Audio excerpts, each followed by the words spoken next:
நம்முடைய வாழ்க்கையில் எரிகோ போன்ற தடைகள் வரலாம். ஆனால் இதுவரைக்கும் வந்த தடைகள் எல்லாம் கர்த்தர் உடைத்திருக்கிறார், இனியும் உடைக்கப் போகிறார்.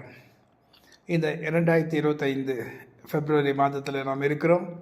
கர்த்தரால் கூடாத காரியம் ஒன்றுமில்லை.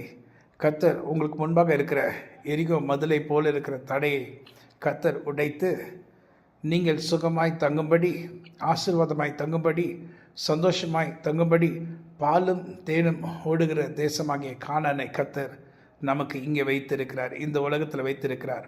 இந்த லேண்ட் ஆஃப் லிவிங் நாம் இப்பொழுது வாழ்கிற இந்த நாட்களிலே கர்த்தர் நமக்கு ஒரு கானானை நமக்கு வைத்திருக்கு. ஏனென்றால் நாம் இஸ்ரவேல் ஜனங்க ஆண்டுடைய கர்த்தருடைய சுதந்திரவாளியாக இருக்கிறோம். அப்படி என்றால் நாம் இஸ்ரவேலர்களாக இருப்போமானால் நமக்கு இந்த உலகத்தில் ஒரு கானான் தேசம் உண்டு.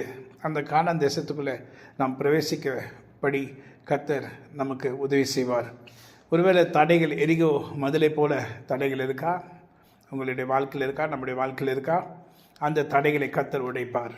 அந்த தடைகளை கர்த்தர் உடைத்து போடுவார். முற்றிலுமாக உடைத்து நம்மை கானான் தேசத்துக்குள்ளே பிரவேசிக்கும்படி செய்வார். கானான் தேசம் என்றால் என்ன?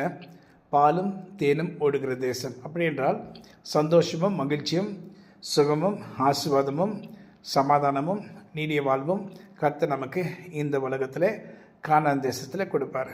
எங்கே இருக்கிற கானான் தேசம்?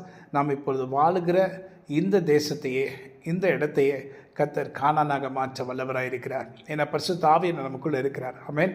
God bless you. Have a wonderful day. Amen.